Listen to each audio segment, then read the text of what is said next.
السلام عليكم ورحمة الله وبركاته.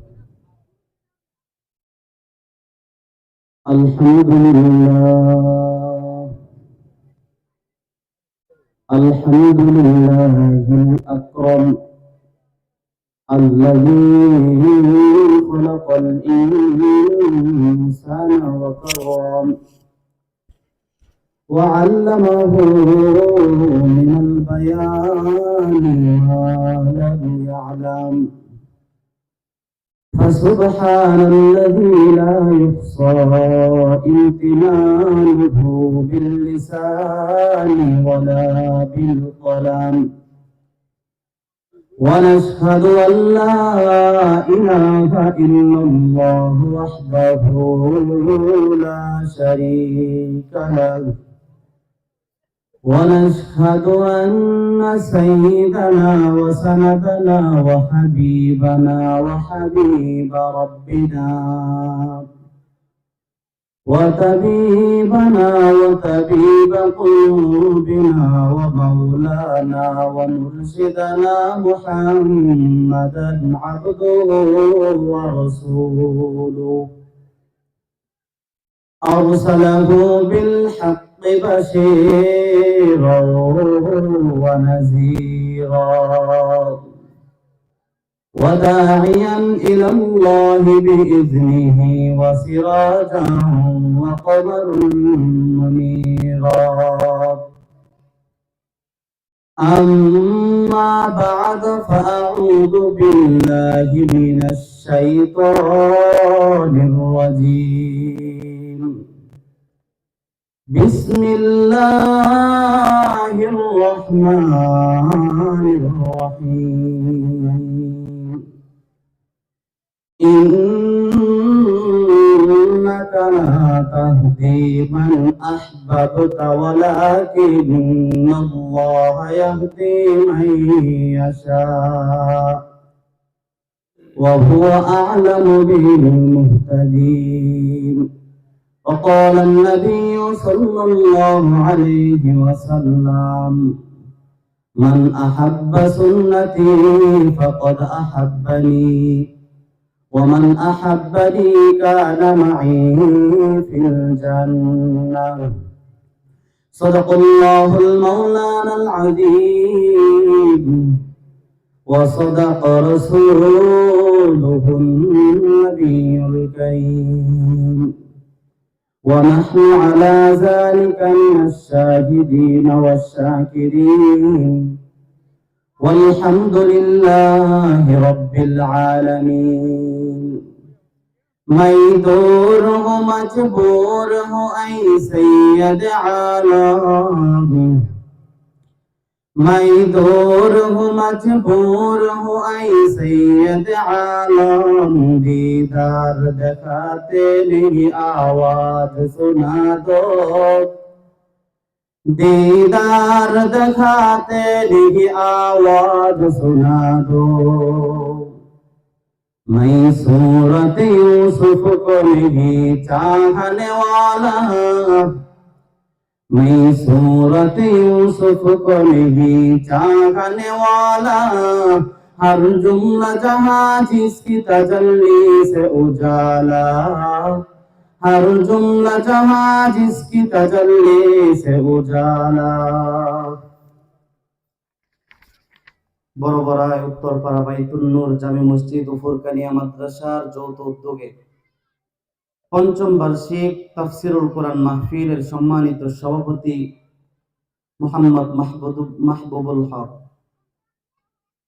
অত্র মাহফিলে সভাপতি সাহেব সহ বিভিন্ন দীর্ঘ বিভাগ থেকে ছুটে আসা ইসলাম প্রেমিক যুবক ভাইরা, বাবার বয়সী মুরব্বীরা, পর্দার অন্তরালে অবস্থানরত আমার শ্রদ্ধেয় মা ও বোনেরা, ছোট ছোট আমার কলিজার টুকরারা, স্কুল কলেজ মাদ্রাসা ইউনিভার্সিটির ছাত্র ভাইরা, আসুন আমরা প্রত্যেকেই দল মত নির্বিশেষে ওই আল্লাহর দরবারে শুকরিয়া আদায় করি যে আল্লাহ পাক দয়া করে, মায়া করে, মহব্বত করে, ভালোবেসে আমাকে আপনাকে জালিসুর রহমানের বেহেশতের বাগানে, আল্লাহ এবং আল্লাহর রাসূলকে পাওয়ার মজলিস, গুনাহ মাফের মজলিস, নেক কামানোর মজলিস, আসার বসার তৌফিকটুকু দান করে দিয়েছেন, সে আল্লাহর দরবারে শুকরিয়া আদায় করি। সবাই করি আলহামদুলিল্লাহ। আমার বন্ধুগণ, সর্বপ্রথম সকলকে জিজ্ঞাসা, সকলেই কেমন আছেন? আলহামদুলিল্লাহ। আলহামদুলিল্লাহর জবাব যেহেতু জুড়ে এসেছে, অবশ্যই সকলে ভালো আছেন। তবে আমার একটা কথা রাখতে হবে, কারা কারা রাজি আছেন একটু হাত তুলে দেখেন। যারা ডাইনে বামে আছেন একটু কষ্ট করে চেয়ারগুলো নেওয়া হলেও মাঠের মাঝখানে একটু চলে আসলে আমি খুশি হবো ইনশাআল্লাহ। সবাই ইনশাআল্লাহ, একজনও বাকি থাকবেন না। যারা আছেন একটু সম্ভব হলে এটা এসে বলবেন ভিতরে। ভাইরা আমার, পবিত্র কোরআনের একটি সূরা আমি আপনাদের সম্মুখে একটি সূরার কিছু অংশ পাঠ করেছি। এই আয়াতের ভিতরে আল্লাহ রাব্বুল আলামিন জানায় দেন, রাসূলের উপর কোরআন অবতীর্ণ করার পর জানায় দেন, ইয়া রাসূলুল্লাহ, ইয়া হাবিবাল্লাহ, ও নবীজি, আগে তো ছিল, ও নবীজি, আমি আপনার কাছে জানাইতে চাই, একটা বার্তা দিতে চাই, একটা মেসেজ দিতে চাই যে আমি আল্লাহ যাকে মহাব্বত করি, যাকে ভালোবাসি, সেই শুধু ইসলামের পক্ষে আসবে, সেই শুধু ইমানদার হবে। কথা কার? আল্লাহ। তো আল্লাহ চান আবু জাহেল নবীজির সাথে বাড়ি সাথে ঘর হেদায়েত পান নাই। আল্লাহ চান নাই নবীজির আপন চাচা আবু তালেব নবীজিকে ৪৫ বছর লালন পালনের পরেও হেদায়েত পান নাই। আল্লাহ চান নাই আবুল আহাব নবীজির আপন চাচা হওয়ার পরেও হেদায়েত পান নাই। আল্লাহ চাইছেন ফেরাউনের বউ আসিয়ারে হেদায়েত দিয়ে দিছে। কওমে লূতে আহলিয়ারা কাফেরা, কওমে লূতে আহলিয়ারা কাফেরা, ফেরাউনে আহলিয়ারা কাহেরা। আমার ভাইয়েরা, ৫-১০ মিনিট সময় দিতে রাজি আছেন ইনশাআল্লাহ? আলহামদুলিল্লাহ। আল্লাহর নবীর একজন সাহাবী আল্লাহর নবীর দরবারে ছিলেন। বাড়িতে আসতে একটু লেট হয়। যত হাদিস বর্ণনা করেছেন তন্মধ্যে সবচেয়ে বেশি হাদিস বর্ণনা করেছেন যে সাহাবীর নাম, ওই সাহাবীর নাম আমার আপনার জানা দরকার। কারণ আমি আজকে আপনি হিন্দি গান শুনতে শুনতে হিন্দি ভাষা আয়ত্ত করে ফেলেছি। আজকে হিন্দি মুভি দেখতে দেখতে হিন্দিতে কথা বলতে পারি, কিন্তু আল্লাহর কোরআনের ভাষা আমরা পারি না। তো যদি এই অবস্থায় হিন্দি গান শুনে আপনি ভাষা মুখস্থ করেন, এত অভিজ্ঞতা আপনার থাকে, এত মেধা আপনার থাকে, এই কোরআন যদি মুখস্থ না করে, এই কোরআন যদি সহি শুদ্ধ মতনে পড়ে কবরে না যেতে পারেন, তাহলে আল্লাহর কাঠগড়ায়, হিসাবের কাঠগড়ায় দাঁড়াইতে হবে কি হবে না? বলেন, দাঁড়াইতে হবে না? আল্লাহর নবীর একজন সাহাবী নবীর দরবারে ছিলেন, বাড়িতে আসতে লেট হয়ে যায়। মা জিজ্ঞাসা করলো, ও সাহাবী, তুই তখন কই ছিলি? বাইরে আমার। সাহাবী বলে, মা, আমি মিথ্যা বলতে চাই না, আমি সত্য বলতে চাই, আমি ছিলাম নবী মুহাম্মদের দরবারে। বলে, তুই মুহাম্মদের দরবারে ছিলি? এই কথা শুই না ঠাস করে একটা থাপ্পড় মারছে। থাপ্পড় মেয়েরা বলে, হয় আমার বাড়ি সারবি না, নবী মুহাম্মদের দরবার স্যার। আমার ভাইরা, পাইথল ইউনিয়নের ভাইরা আমার, আরে যুবক বন্ধু,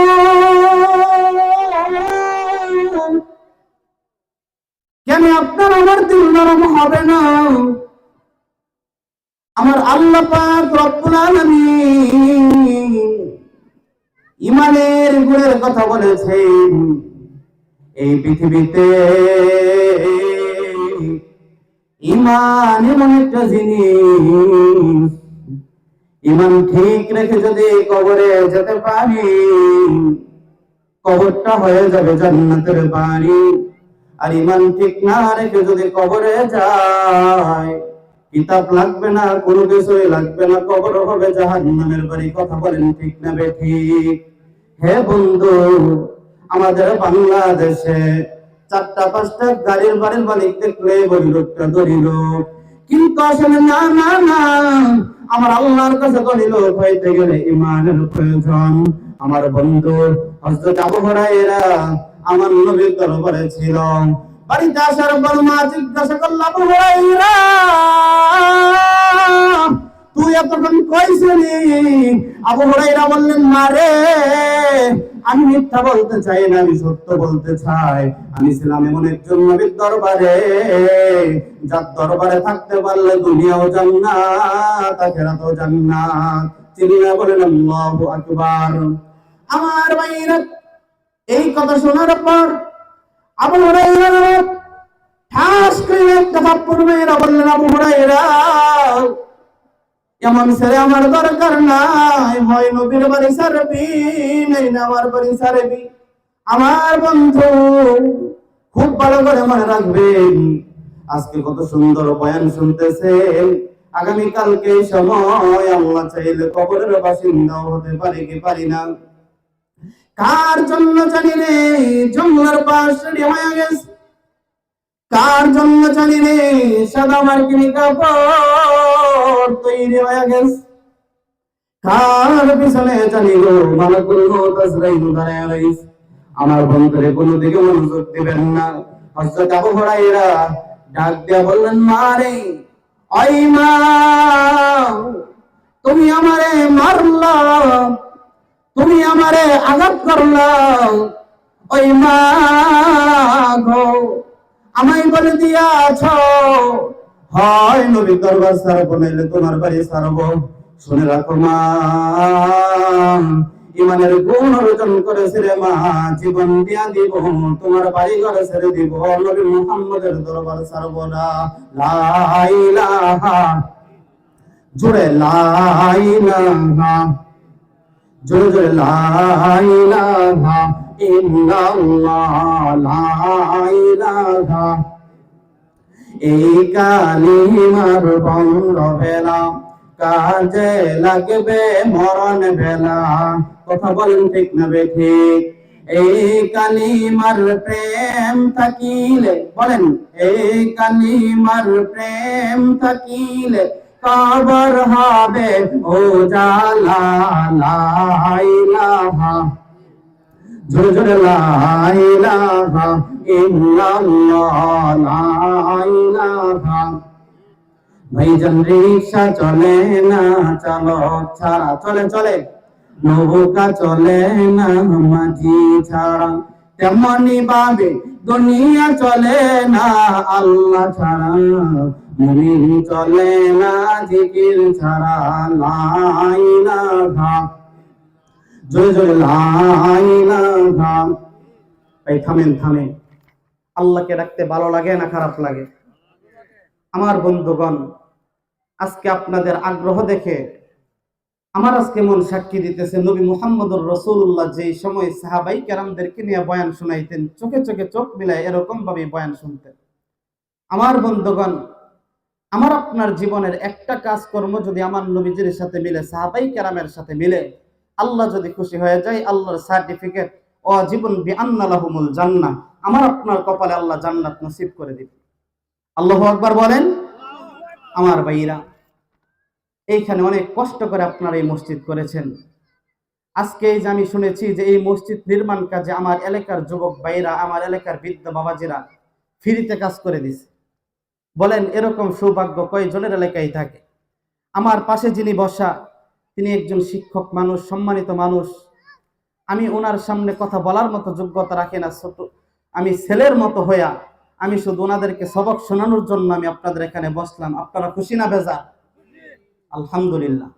আমার বন্ধুগণ, আজ ইসলামটা কত সহজভাবে পেয়ে গেছি, অথচ রাসূলের যুগে ইসলাম এত সহজ ছিল না। একটা কথা শুনলে অবশ্যই আপনারা সবাই চমকে যাবেন। শুনতে রাজি আছেন না ইনশাআল্লাহ? কারা কারা রাজি আছেন একটা হাত তুলে দেখায় দেন। নারে তাকবীর, হাতগুলো নামা। আমার বন্ধুগণ, এই তো আমাদের বুধবার রজনীতে লাইলাতুন নিসফি মিন শাবান, শাবানের 15তম রাত। এই রাত হলো বিশেষ একটি রাত। আল্লাহ বলেন সমস্ত মানুষদেরকে এই রাতে গুনাহ মাফ করে দিবেন যদি আল্লাহকে ডাকার মতো ডাকতে পারে। শুধু দুই শ্রেণীর লোককে মাফ করবে না। ফায়াগফিরু লিজামিই খালকিহি, আল্লাহ সমস্ত মানুষকেই ক্ষমা করবেন, দুই শ্রেণীর লোককে ক্ষমা করবেন না।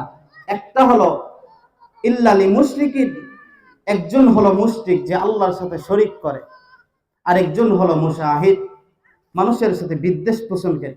আমার বন্ধুগণ, যেই কথা বলতেছিলাম, সামনে যে আমাদের রমজান মাস আসবে, এই আগত রমজান মাসে আমরা চেহারি খাই কোন সময়ে? আমাদের টাইম দেওয়া থাকে 3টা 32 মিনিট বা 4টা বাজে আমার চেহারির শেষ সময়। অথচ রাসূল যেই সময়ে ইসলাম গ্রহণ করেছিলেন, ইসলামের শুরু দিক, ওই সময় এত সহজ ছিল না। নিয়ম ছিল, তুমি ইফতারি করেছ, তোমার ঘুমানোর আগে তোমার চেহারি খেতে হবে। ঘুমায়া পড়লেন না মরলেন, ঘুমাইলে আর চেহারি খাওয়া চলবে না। যদি রোজা রাখেন এইভাবেই রাখতে হবে। তো বলেন আমার বন্ধুগণ, কিছুদিন পরে আল্লাহ একটা আয়াত নাজিল করে বলে দেন, কুলু ওয়াশরাবু হাত্তা ইয়াতাবায়্যানা লাকুমুল খায়তুল আবিয়াদু মিনাল খায়তিল আসওয়াদি মিনাল ফাজর। সাদা সুতা এবং কালা সুতা, এই দুইটাকে যতক্ষণ পর্যন্ত পৃথক না করা যায় ততক্ষণ পর্যন্ত খাইতে থাকো, পান করতে থাকো। তো একজন সাহাবী একটা সুতাকে না পায়ের মধ্যে বাঁধছে, দুই পায়ে দুইটা সুতা বাঁধছে, একটা সাদা আর একটা কালা, বুঝেন নাই?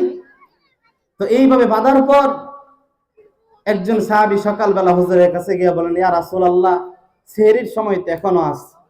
বলে, ও সাহাবী আমার, তুমি কিভাবে বুঝলা সেহরির সময় এখনো আছে? বলে, ইয়া রাসূলুল্লাহ, ইয়া হাবিবাল্লাহ, আপনি তো বলেছেন সাদা সুতা আর কালা সুতা পার্থক্য না করা গেলে সেহরি খাওয়া চলবে। বলে, ও সাহাবী আমার, আল্লাহ অনেক নবী রাসূল দুনিয়াতে পাঠাইছেন কিতাব ছাড়াই।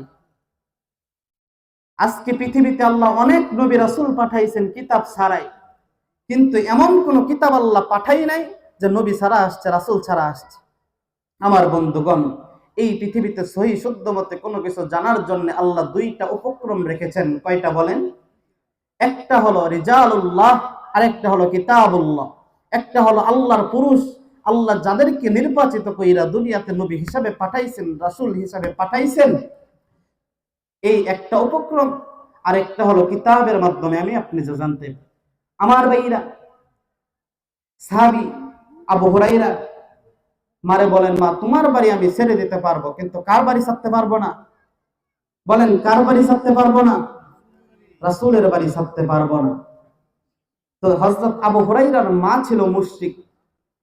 হযরত আবু হুরায়রার মা একজন সাহাবীর মা, এত হাদিস বর্ণনা করেছেন এই সাহাবীর মা। তো এই সাহাবীর মা যে মুশরিক, জাহান্নামে যাবে, এইটাকে আমার আল্লাহ জানে না? আমার আল্লাহ জানে না? সাহাবীর কথা আল্লাহ শুনে নিলেন। আমার ভাইরা, হযরত আবু হুরায়রা রাদিয়াল্লাহু তাআলা আনহু ডাক দিয়ে বললেন, মা রে,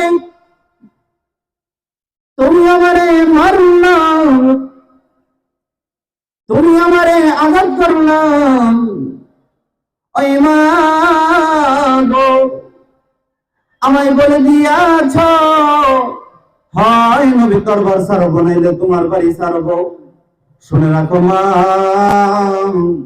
ইমানের গুণ অর্জন করেছে রে মা, জীবন দিয়া দিব, তোমার বাড়ি ঘর ছেড়ে দিব, নবী মুহাম্মদের দরবার ছাড়বো না। আমার ভাইরা, এই কথা বললে হযরত আবু হুরায়রা রাদিয়াল্লাহু তাআলা আনহু আমার নবীর দরবারে হাঁটি হাঁটি পা পা করে যাচ্ছেন, আর মায়াবী কণ্ঠে বলছেন, লা ইলাহা, জোরে, লা ইলাহা ইল্লাল্লাহ, লা ইলাহা। ওরে নামাজ রোজা ছাইরো না, তোমার মা বাবার খেদমত ছাইরো না।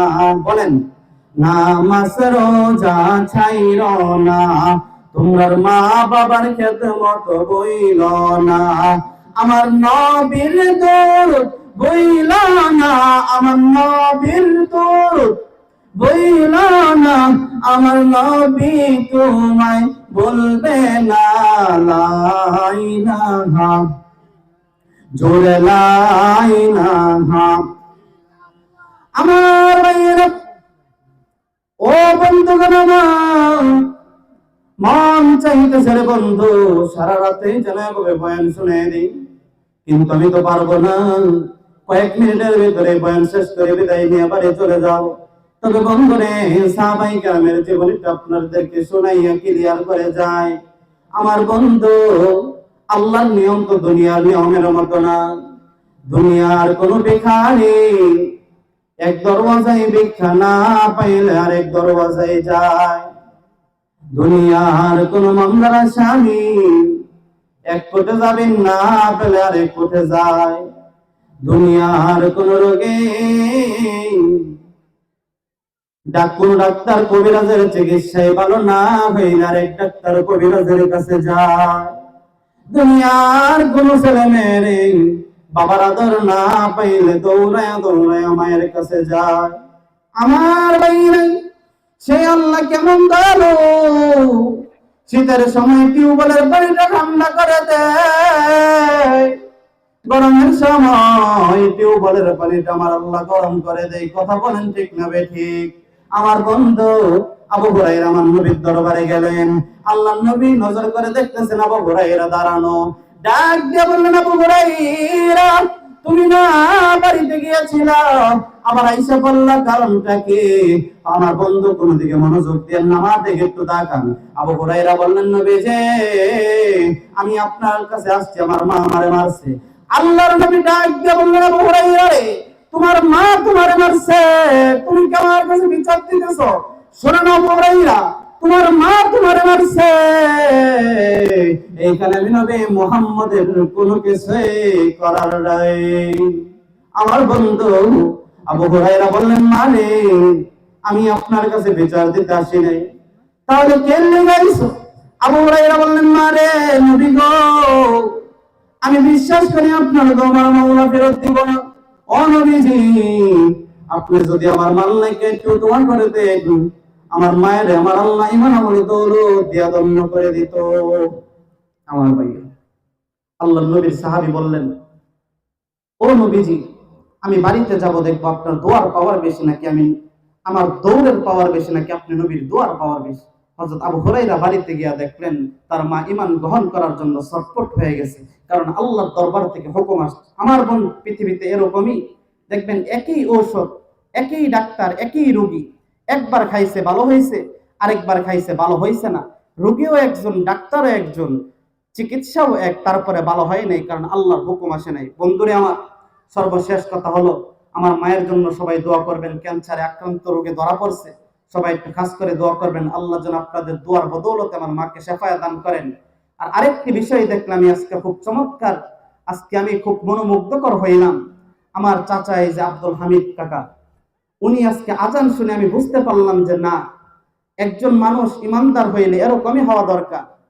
উনিও তো একজন পেটে ভাতে কাজ করে রাখা, কিন্তু আজকে আজানটা কত সহি শুদ্ধ। প্রত্যেকটা মানুষ এরকম ভাবে নির্ভুল আজান, নির্ভুল নামাজ শিখা যেন কবরে যাইতে পারে, আল্লাহ তৌফিক দান করেন, এই মসজিদকে কবুল করেন। সবাই বলেন আমিন। ওয়া আখিরু দাওয়ানা আলহামদুলিল্লাহি রাব্বিল আলামিন।